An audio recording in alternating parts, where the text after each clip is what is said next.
कौमुदी नामक पुतली ने राजा भोज को जो कथा सुनाई वह इस प्रकार है।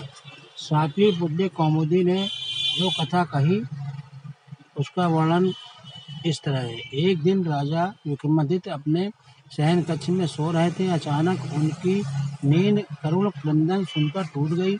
उन्होंने ध्यान लगाकर सुना तो रोने की आवाज़ नदी की तरफ से आ रही थी और कोई स्त्री रोए जा रही थी। विक्रम की समझ में नहीं आया कि कौन सा दुख उनके राज्य में किसी स्त्री को इतनी रात गए बिलख बिलख कर रोने को विवश कर रहा है। उन्होंने तुरंत राज परिधान पहना और कमर में तलवार लगा कर आवाज़ की दिशा में चल पड़े। शिप्रा के तट पर आकर उन्हें पता चला कि वह आवाज़ नदी के दूसरे किनारे पर बसे जंगल से आ रही है।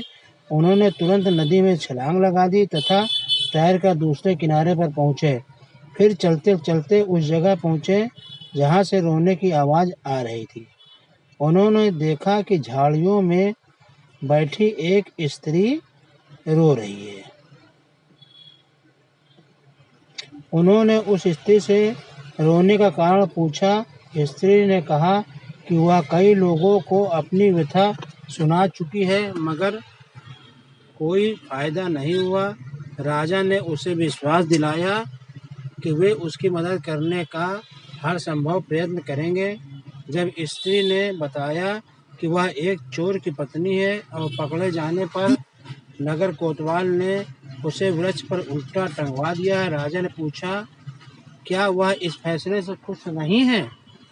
इस पर औरत ने कहा, उसे फैसले पर कोई आपत्ति नहीं है, लेकिन वह अपने पति को भूखा प्यासा लटकता नहीं देख सकती, क्योंकि न्याय में इस बात की चर्चा नहीं कि वह भूखा प्यासा रहे, इसलिए वह उसे भोजन तथा पानी देना चाहती है।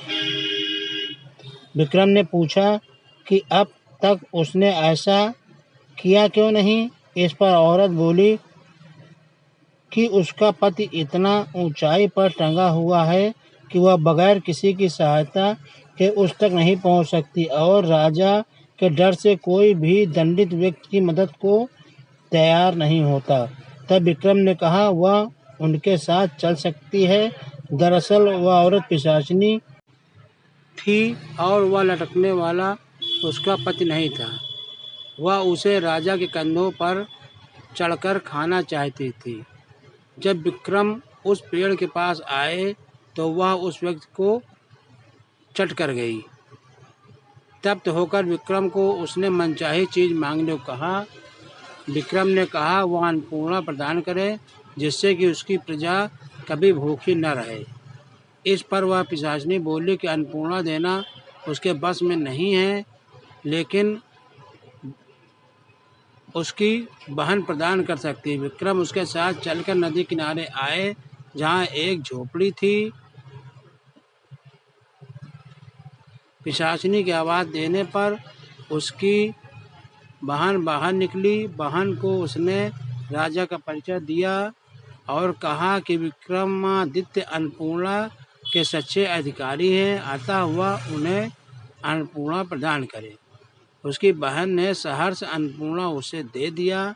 अन्नपूर्णा लेकर विक्रम अपने महल की ओर रवाना हुए। तब तक भोर हो चुकी थी। रास्ते में एक ब्राह्मण मिला। उसने राजा से भिक्षा में भोजन मांगा। विक्रम ने अन्नपूर्णा पात्र से कहा कि ब्राह्मण को पेट भर भोजन कराए। सचमुच तरह तरह के व्यंजन ब्राह्मण की सामने आ गए। जब ब्राह्मण ने पेट भर खाना खा लिया तो राजा ने उसे दक्षिणा देना चाहा। ब्राह्मण अपनी आंखों से अन्नपूर्णा पात्र का चमत्कार देख चुका था, इसलिए उसने कहा, अगर आप दक्षिणा देना ही चाहते हैं तो मुझे दक्षिणा स्वरूप यह पात्र दे दें ताकि मुझे किसी के सामने भोजन के लिए हाथ नहीं फैलाना पड़े। विक्रम ने बेझिझक उसी क्षण उसे वह पात्र दे दिया। ब्राह्मण राजा को आशीर्वाद देकर चला गया और वे महल की ओर लौट आए।